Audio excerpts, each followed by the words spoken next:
Boa noite, amigos da Nova Nordeste. Estamos juntos mais uma vez com o nosso toque de bola itinerante para fechar esse quarteto aí que nós começamos a peregrinar por essa rede de restaurantes do Papacapim, do Parra Xaxá.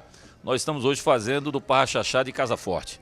Mais um local maravilhoso do Bruno, do Fábio, dessa dupla aí, desse grupo, né, que compõe e que faz esse trabalho sensacional com comida caseira, tudo de bom, porque eu sou de Santa Maria da Boa Vista e tenho raízes fincadas no interior do estado. Quando eu vejo esse restaurante de comida caseira, eu só não sei por onde começo. Como eu tô magrinho, fica tudo tranquilo.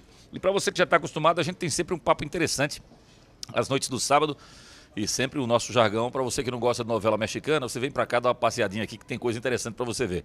Hoje eu revejo um amigo de muitos anos que está afastado do futebol e que o barulho que ele fazia, junto com o André Campos, junto com o Fred Domingos, né, Vanderson Lacerda, Geraldo Shoa, faz muita falta ao futebol pernambucano, porque o Zé, ele era daqueles caras que chegava e sacudia a torcida e movimentava, e eu, um dia desse, estava até, Zé, defendendo o Everton Felipe, porque o Everton foi perguntado sobre quem chegaria à frente, se o Diego Souza ou se o Grafite, e ele, com seus 18 anos, falava assim: o Grafite não amarra nem a chuteira esquerda do Diego. E fizeram uma celeuma tremenda de que o garoto tem que pedir desculpas. Tá faltando isso no futebol, Zé, espontaneidade, essa coisa de provocação que o Dario fazia, que o Túlio fez e que muitos outros fizeram, com respeito, claro, à instituição, mas jamais sem se privar de dizer alguma coisa para entrar nessa coisa que eu sou irritadíssimo com a coisa do politicamente correto. Tudo bem, Zé? Prazer vê-lo. Prazer é meu, Léo, para ouvintes da TV Nova, uma satisfação participar do programa. E é como você diz, Léo, uma época boa, e aquela brincadeira do Everton Felipe sobre essa questão de Grafite e Diego, achei interessante. O menino disse uma frase boa, repercutiu, o Grafite respondeu, o outro perguntando, já teve na Copa do Mundo, já teve no Internacional, já teve nisso. Então, aquela brincadeira foi antes, o que o Grafite... repetido, então é saudável. Eu acho que quando você não agride, não ofende, toda brincadeira é saudável. Quando eu dizia, provocava a torcida do Náutico, eu dizia assim: vai ser no Arruda, mas tranquilo, porque a torcida do Náutico cabe numa Kombi, o Alvirrubro enchia o Arruda com raiva, porque eu dizia que a torcida dele cabe numa conta, ele ia mostrar que não, então renda para todo mundo. Na época a renda era dividida, então enchia a casa. Isso é que você tem que fazer, você tem que provocar num bom sentido, saudavelmente, sem agredir, sem ofender. E teve mais, né? A coisa... Teve Casa dos Festejos, teve algumas provocações, teve um dos motes que fez a gente trazer o Zé. Completa-se na quarta-feira, completou-se na quarta-feira 30 anos da bandeira fincada no gramado da Ilha do Retiro. E o Zé jamais foi esquecido por esse gesto, nem pela torcida do Santa, nem pela torcida do Sport. Você quer aproveitar 30 anos depois para pedir desculpa à torcida do Sport, Zé? Não tem desculpa, sabe por quê? Porque não foi um negócio estudado, não foi um negócio premeditado, não foi um negócio de má fé, não foi um negócio...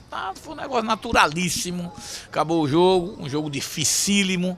A gente está comemorando, o Coronel Falcão fez aquela proteção ali atrás do placar, uma tira de guardas, fazendo uma meia-lua, e a gente comemorando diante da minha torcida no placar ali. Então, passaram. E tem uma briga interessante da comunidade tricolor de quem passou a bandeira. Eu, sinceramente, não me lembro. Disse que foi Marquinhos do Pino, disse que foi Geraldo Arruda, eu não sei quem passou. Então me passaram aquela bandeira pelo alambrado da ilha e eu levantei a bandeira e comecei a balançar, Léo. E uma coisa que me chamou a atenção naqueles momentos foi o peso da bandeira. E como é que esse pessoal consegue passar 90 minutos balançando essa bandeira? Bandeira pesada, grande. Aí eu peguei e botei no ombro. Me lembrei daqueles filmes que a gente via de conquista do Oeste, americana, aquela coisa. Eu peguei e botei ela assim e saí caminhando para o meio do campo, sozinho, só. Aí a fila de guarda que fazia a proteção abriu naturalmente e deixou eu passar. Eu passei, chegou na bolinha do meio de campo, como nesse sentido, eu cravei e abri. De um lado foi o delírio, do outro lado, imagina, né? Foi aquela... Mas fazer isso, tiraram essa foto, quem tem é Fred Oliveira, tem essa foto, a original, e tem alguma imagem eu caminhando, a TV tem alguma imagem eu caminhando, não tem hora da fincada. Então... Mas foi um negócio natural, sem nenhum sentido de agredir, ofender. Rende, é um negócio que rende no futebol. Mas qual é a ofensa disso? Qual é a agressão? Não existe agressão num ato desse. É uma conquista de um lugar, conquista de um título na casa do adversário. Isso é natural. O Zé faz parte de uma geração que eu me lembro bem, que eu fazia um programa na Rádio Jornal chamado Fórum Esportivo. A gente começou esse programa em 98. E a gente foi fazer esses programas várias vezes no Flamingo, que era um restaurante que tinha na Avenida Boa Viagem ao lado, ali perto do Ilha da Costa. E aí no que a gente fazia o programa lá, surgia cada tirada fantástica. Uma delas que eu nunca me esqueço foi o André Campos dizer, num debate em que estava o Fernando Lima, que o Sport precisava de um reforço sério, que era o Wanderson Lacerda. Então precisava levar o Wanderson Lacerda de volta, e o Fernando irritado, porque era ele o vice-presidente de futebol, mas nunca com a intenção de... Exatamente, não com a intenção de atingir Fernando, né, que é um grande dirigente. Mas isso é que eu digo, faz parte. Quando você faz o negócio com salutar, com a brincadeira agradável, não é? Então eu acho que o importante é você mexer com a torcida, elevar a torcida, trazer a torcida em campo e fazer essas discussões. Hoje com a rede social está interessante também. Não tendo agressão, Léo, não tendo ofensa, eu acho que o futebol volta a ser bonito. Agora, com alguns segmentos aí das torcidas fazendo besteira, aí fica feio. A gente aí já lamenta, né, Zé? Porque dia desses, quando eu estava falando para a ESPN, eu dizia que eu me sentia um pouco culpado por essa questão das organizadas. Vou explicar por quê. Aconteceu o seguinte, na Rádio Jornal, isso final da década de 90, a gente tinha dificuldade para fazer escala para trabalhar no programa do Assunto é Futebol no sábado. Porque todo mundo queria folgar e ninguém queria participar. E aí a Deval e eu tivemos a ideia de levar componentes de torcidas. Mas na época as torcidas eram Santa Amante, Santa Amor, o Santa Paz, era o Bafo do Leão, era o Treme Terra, era a Timbucana. E não tinha, e assim, os membros não tinha nada. Era o Ricardo da Santa Amante com o Gustavo. E o que aconteceu, Zé, é que com o passar do tempo, os marginais que estavam nos bailes funk, que viam na multidão uma forma de agressão sem prisão, sem punição, eles migraram exatamente para as torcidas organizadas. E aí entrou algo que foi fundamental nessa história, que foi a comercialização da marca. Então, quando começaram a vender dinheiro da camisa da torcida organizada mais do que as camisas do próprio clube, o negócio degringolou. E não é privilégio daqui, Brasil todo. Brasil todo. Acontece o seguinte, o Brasil inteiro ele já tinha esses problemas na Mancha Verde, na Fiel, na Gaviões da Fiel, coisa tal. Mas a gente se vangloriava aqui de dizer que jamais chegaria aqui, e terminou chegando. Eu me lembro bem, me lembro de vocês dois, você e Adeval dizendo isso e eu participando. E eu também dizia isso, aqui não vamos ter esse problema. Aqui é assim, assim, assado. Não foi, infelizmente não foi. Então, acho que é tempo de corrigir. O futebol merece uma correção nesse aspecto. Essa correção passa por punição, Zé, basicamente. Punição ou proibição. Proibição. Você, quando diz, não existe mais não. A torcida não tem essa A, B e C que estão perturbando o futebol. Aí você parte para uma proibição. Aí eu acho que vai dar certo. É que quando eu falo em punição, Zé, é porque eu digo há muitos anos, e dia desse eu vi talvez a resposta mais, digamos, absurda, mas ao mesmo tempo mais honesta. Porque não tem sentido, eu falo há muitos anos isso, tudo que eu queria era saber onde um raio vai cair para tirar a pessoa debaixo do raio. Então eu sei onde vai ter a briga, eu sei onde os caras vão se encontrar, eu sei onde eles vão... Tudo que você tem a fazer é pegar pessoas apaisanas, policiais apaisanas, deixar ali infiltrado, quando o cara acredita, prende. Aí a única coisa lógica que eu vi alguém dizer certa vez foi, Léo, não tem vaga para botar em presídio. Se cada murro que o marginal der no outro a gente levar para cadeia, a gente não tem espaço. É absurdo, mas talvez seja a única coisa honesta que eu tenho ouvido nesse sentido, porque eu não entendo. Porque você sabe onde vai ter depredação, onde vai ter surf nos ônibus, você sabe onde vai acontecer tudo, mas ninguém efetivamente consegue ser punido, a não ser que mate, como aconteceu a história da privada. Léo, eu estava fazendo um pré-jogo com meus filhos no domingo, e fiquei numa pracinha ali, na frente da casa da Lundrig, ali na Jaqueira, uma pracinha pequenininha, na Pá de Roma. Na Pá de Roma, no início da Pá de Roma, que é ali na casa da Lundrig, aquela casa bonita que tem ali na Jaqueira, no final da Rua do Futuro. Tô lá, ali pertinho, você mesmo, você tá falando. De repente me passa, tinha umas 500, entre 300 para 500 pessoas, 4 carros da polícia, a pé, os 4 carros, Tangendo. Aí meus filhos preocupados, pai, cuidado. Não, deixa ele, tô aqui, deixa ele me ver, isso aí não tem risco nenhum, pode ficar tranquilo. Era da torcida do Santos? Era da torcida do Santos, passando, com camisa, sem camisa, passava, aí é que eu mostrei a eles, olha para ali o que tá passando, estava passando todo tipo, pessoas decentes e pessoas perigosas. Ficamos, veio um ônibus gritando, passou, a polícia vinha atrás, então a polícia cercando eles, 4 carros. Curciando, como diz, e levando o cara para o jogo. Isso é feio, isso não é bom. A pé. Então fiquei assim, decepcionado, mas vendo que tinha gente de bem ali, passava gente de bem ali. Mas tem que se tomar providência, o futebol não pode ficar assim. E a gente tem também uma saudade, pelo menos eu tenho uma saudade enorme, porque eu fiz durante 15 anos o pré-jogo na Rádio Jornal. Eu abri a jornada, né? O maior que eu vi fazer barulho e convencer o torcedor a ir para o campo foi o Luciano Duarte. Luciano, com aquele vozeirão dele, venha pro estádio, você não vai ficar em casa, venha pro campo, coisa e tal. Pai, falava e deitava e rolava, e aí eu peguei meio que a escola do Luciano, sem a voz dele, porque ele tem uma voz que não precisa nem de retorno, o pessoal já ouvia lá embaixo na arquibancada, mas eu começava a fazer esse pré-jogo. E duas coisas me faziam me sentir muito bem. Uma era os juniores, a preliminar.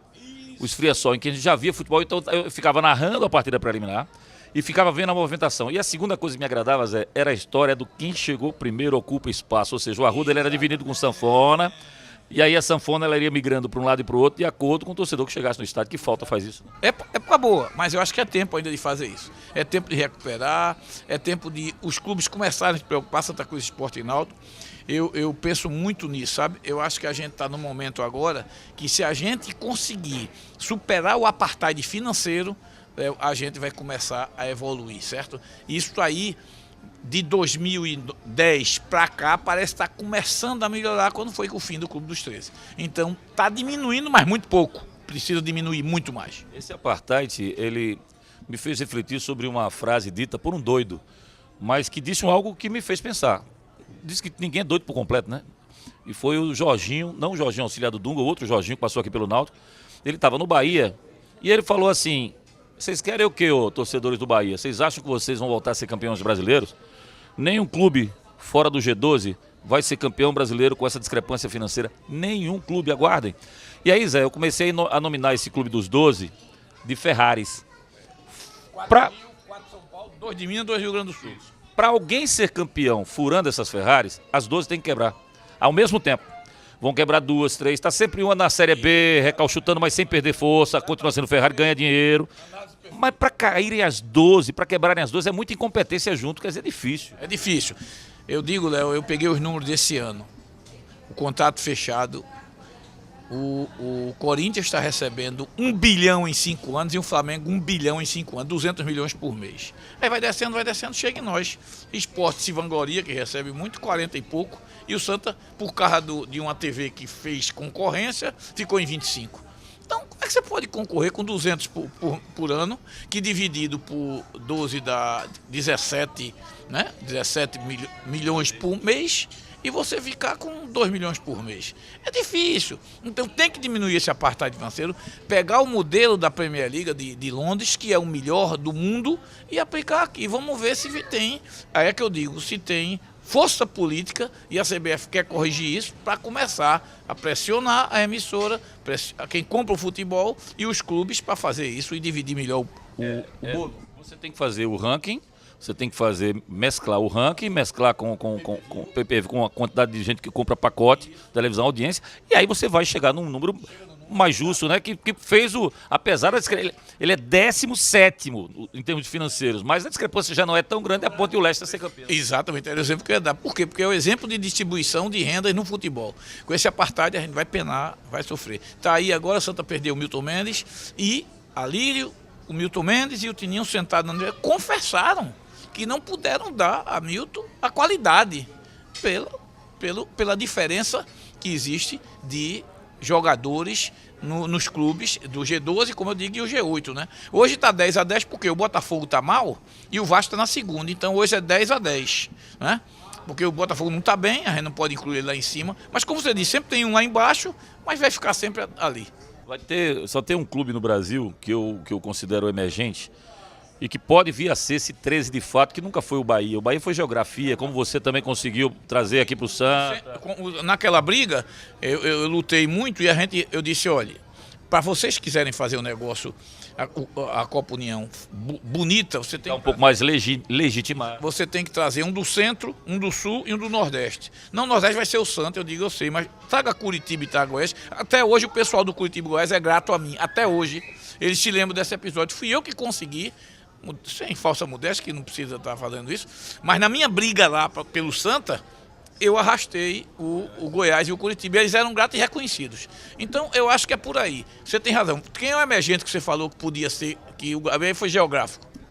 Vou explicar porque de cara, só há essa e somente essa situação que possa vir a acontecer de um clube entrar nesse clube dos 12.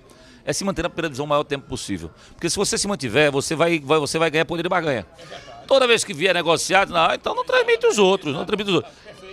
E esse time chama-se Atlético Paranaense porque o Atlético de 16 anos, ele só caiu 15 anos ele se manteve na primeira divisão. Então pode olhar que ele está ganhando força, estrutura, criou um próprio estádio, tem um grande centro de treinamento. É verdade, exatamente. O Atlético é um candidato a isso, a furar essa barreira, sempre na fragilidade de um ou outro, certo?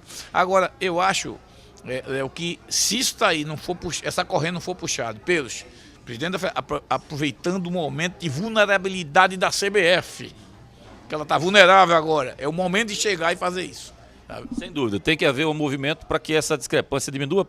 Às vezes já partiu de políticos, às vezes já partiu de dirigentes de federação, mas como você disse, Zé, na hora que você tem o último a sair, fecha a porta e apaga a luz em relação aos furtos, aos escândalos da CBF, ela está totalmente fragilizada para atender os apelos que podem acontecer. É sobre essa fragilidade, sobre esse tudismo também que faz parte do futebol brasileiro. Vou explicar para você o que na minha concepção é tudismo, é o que a gente vai falar na sequência aqui no nosso Toque de Bola. A gente volta já.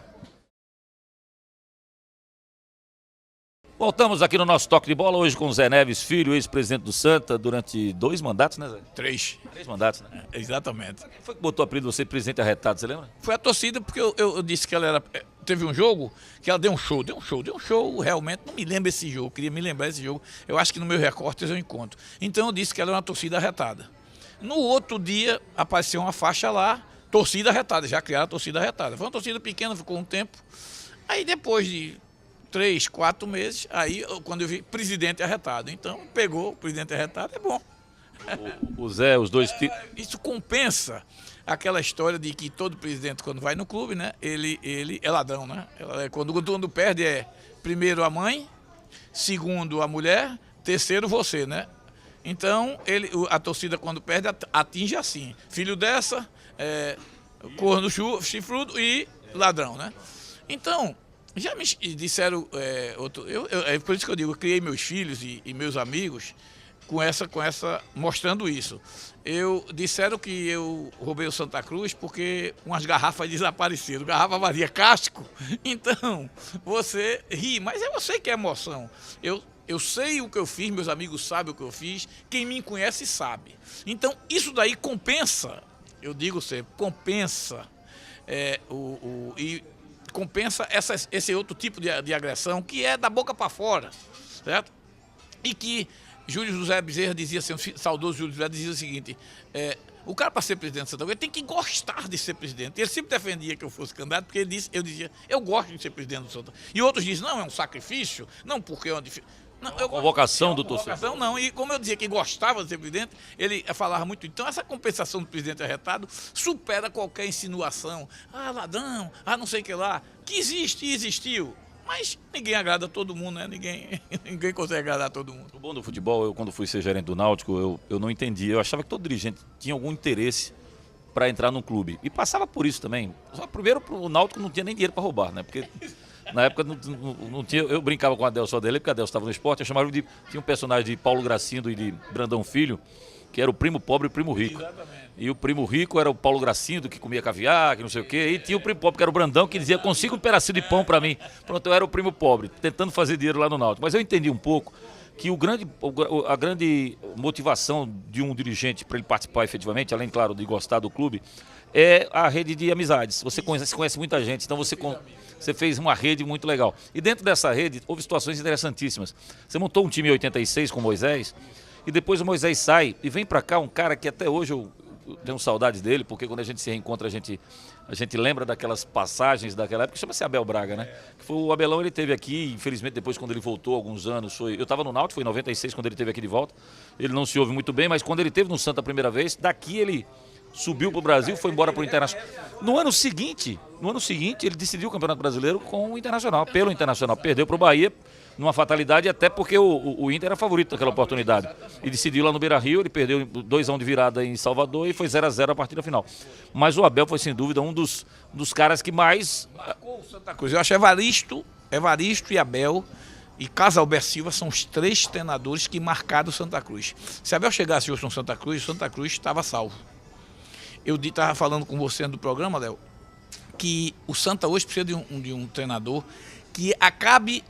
Não, o teórico, o emergente, o teórico, eu gosto do Milton Mendes, gosto de tantos emergentes, do Fernando Diniz, de outros que tem aí, tantos que eu anoto, mas hoje o Santa precisa de um cabo experiente, um cara que chegue lá e conquiste, e não dá tempo eu acho que não dá tempo de fazer um trabalho em 19 partidas. Vamos começar um trabalho, eu tenho medo quando começar esse trabalho, que ele vai dar resultado, a gente não tem mais jeito. Primeiro que ele entenda que ele vai ter que jogar com um grupo limitado, que não dá para controlar. Ele tem que saber lidar com um grupo limitado. E com aquilo ali, então, eu lembrava Givanildo, Abel, até Hélio dos Anjos, me lembrando que tem a ser, na expressão a gente fala P velha, tem que ser uma, né, que não venha com teorias, venha com a prática do futebol no momento que a gente precisa disso. Eu sou defensor do emergente, do estudioso, eu acho que o Milton Mendes vai ter um grande sucesso porque é um estudioso. O menino, o Fernando, que foi nosso jogador, você sabe, o Fernando Diniz foi nosso jogador, aquele que passou pela Araraquara, que não teve sucesso o Sérgio não teve sucesso agora, mas esses treinadores eu sou a favor. Agora acho que por Santa no momento era um Abel, um Givanildo, um Hélio dos Anjos, um cara que chegasse lá e dominasse o grupo, mas sem muita teoria, sem início de trabalho. Vou falar em teoria, vamos à teoria que eu desenvolvi, a teoria do tudismo. O tudismo é o seguinte: é que a gente tem, primeiro o Brasil ele é o mestre em teoria da conspiração. Quando a gente perdeu a Copa de 98 foi porque o patrocinador forçou, a Nike forçou o Ronaldo a jogar e que o Brasil, não, na verdade ele perdeu aquela Copa para a França porque ele negociou a possível vinda de uma Copa para o nosso país alguns anos depois. Porque na verdade a gente sempre quer culpado, a gente sempre quer achar uma justificativa. E essa justificativa maior, ela meio que bota tudo no mesmo saco. E aí vem a expressão tudismo para mim. Quando a gente analisa futebol, Zé, e aí eu queria a sua opinião sobre isso, porque você é um cara que está no futebol há muitos anos, eu separo as coisas. Eu acho que a gente tem um esporte maravilhoso chamado futebol. E que ele é maravilhoso por ser assim. Você tem uma tendência, você tem uma lógica, mas nem sempre ela vai prevalecer. Quando o Brasil perdeu para a Alemanha, veio uma teoria de que os alemães se prepararam, que fizeram um centro em Salvador com natismo, coisa e tal, com os nativos. Aí eu parei para pensar, tá, mas vamos lá. A Alemanha, para chegar às semifinais com o Brasil, ela quase perde para a Argélia. O jogo estava 1-1, o cara da Argélia entrou na cara do Neuer, que fez a defesa. E na prorrogação, a tão famosa Alemanha dos 7-1 foi lá e fez o gol e se classificou. Na final, a tão famosa Alemanha não perdeu para a Argentina porque estava sem aquele tal de Di Maria que estava jogando uma barbaridade. O que aconteceu no Brasil e Alemanha foi, Zé, e aí você entende porque você conviveu com o jogador, e eu convivi em várias frentes, como cronista, como pseudo-jogador nos juniores do esporte e como gerente de futebol. E o que acontece é o seguinte, cara, você jogou uma Copa do Mundo no seu país, onde 64 anos antes, os jogadores que, claro, não estavam vivos naquela época, viram na história um Barbosa morrer com os olhos marejados d'água, sem jamais se sentir perdoado pela torcida brasileira. E tu vais pro campo, por mais que você more no exterior, que sabe que não vai conviver muito, você sabe que se perdesse aquele jogo ali no Mineirão, você ia ser taxado de mais um fracassado daquele nível potencial. E deu um branco, deu um tilt na seleção, parou a seleção. Faltou o Didi, de 58, que foi lá na hora que tomou 1-0 para o dono da casa, que era a Suécia. 1-0, o Brasil até então não era nada. Nada. Aí o Didi foi 1-0, tá bom. Ele foi lá, pegou a bola, botou debaixo do braço, veio caminhando até o centro. O Brasil ganhou de 5-2 lá dentro. Faltou o Didi nesse jogo. Isso, faltou. E Zé, só para completar o raciocínio, para você ver onde eu quero chegar, nós tivemos outro exemplo recente nas Olimpíadas. O Brasil vai jogar com a África do Sul, que é um país que, quando for jogar com o Brasil, vai ser a final de Copa do Mundo. Vai jogar com o Iraque, é a mesma coisa. Aí vai jogar, e os números aí são cruéis, não faz gol, não sei o quê. Eu lembro de 74, a gente passou com a Iugoslávia 0-0, Escócia 0-0 e ganhou do Zaire 3-0. E classificou e quase, isso não foi campeão por causa da laranja mecânica. Aí você vai e joga duas partidas onde, de novo, lá vem a seleção brasileira jogar no seu país, pressionado dessa vez não por um título mundial, mas pelo único título que a gente tem, o inédito, que é a medalha de ouro. Com detalhe, meninos jogando, diferente da seleção principal. Aí os comentaristas chegam e novamente na teoria do tudismo, isso é a CBF que é ladra. A CBF é ladra, Del Nero tem que ser preso, o Ricardo Teixeira tem que ser preso, o o outro lá, o terceiro, o Marinho, tem que ser preso. Mas separa isso aí, negão. A gente foi pentacampeão com situação pior. A gente nem calendário tinha, era tudo uma zona, o time vai mal, como era, a Arena vai mal, um time no Nacional, essa era a teoria. Ou seja, separem e entendam que é futebol, tanto que ficaram com cara de bundão, desculpa usar esse termo mais forte, os comentaristas quando o Brasil meteu 4-0 na Dinamarca. Por quê? Porque o futebol fluiu, simplesmente o Brasil jogou uma boa partida e ganhou o jogo. Ficaram com cara de bundão, você usou a expressão certa. E outra coisa, amigo, a safra hoje, a gente tem que saber que a gente, para ganhar uma Copa do Mundo, não estou fazendo Olimpíada, Copa do Mundo, a gente precisa ter 3 Neymar, entendendo? Porque como a gente tinha Ronaldo, Ronaldinho e Rivaldo, ataque fraco esse, né, em 2002, né? E para usar um termo que o Marquinhos usa, cascudos. Jogador pode falar mal, pode esculhambar que... Exatamente. Então, a gente precisa de 3 Neymar, então a gente só tem um. A gente precisa de craques, a gente precisa de uma seleção de craques para resolver na hora H. Então você disse a expressão certa. E você fez uma análise perfeita. Esses meninos olímpicos aí, certo? Vai dar certo, vai. Mas a responsabilidade que estão em cima de ir buscar esse título inédito é muito forte, é muito pesada, certo? Você viu o Gabriel Jesus como estava, por ter perdido aquele gol contra a África do Sul no segundo jogo, ele já estava... Ontem eles estavam aliviados, você vê a expressão deles de alívio, então você vê que a pressão foi muito grande. Eu acredito o seguinte, eu acho que a gente, você separou bem, a gente com a CBF, que todo mundo falava de tudo, a gente foi pentacampeão. Então ganhou vários títulos. Não dá para separar as coisas. O importante é olhar o talento e buscar o talento, certo? Um treinador, Tite entrou ontem lá, foi para ajudar, tudo bem, é isso que precisa. Futebol precisa disso, acabar com esse tudismo e acabar com essas críticas antecipadas, sem saber, feito você diz, para não ficar com cara de bundão no final. Termina ficando, quando a gente começa a analisar. Zé... Comentário. Exatamente. Se você for analisar assim, tá craques, a gente não tem relação de... a gente não tem um time cascudo, não. Mas acho que não tem um time cascudo muito pela falta de um treinador. A gente teve 2 treinadores passando pela seleção sem jamais terem passado por um clube. Isso é irracional. Foi o Falcão no começo da década de 90 e o Dunga, né, que voltou. O crime foi feito e voltou a voltar a cometer. O que é que você vai achar? O que é que você prevê para Tite? O que é que você está achando de Tite? Eu acho, Zé, para adiante, eu acho é um treinador preparado, é um treinador que, depois de ter conquistado o que conquistou, se reciclou mais ainda, parou um ano, foi para o exterior, estudou futebol e voltou com a condição de dizer assim, bom, pelo menos é meritória a minha presença no comando da seleção brasileira. Não é política, não é mérito que eu tenho. E vou mais além para você opinar. Por que a gente exporta tantos jogadores e não exporta treinador?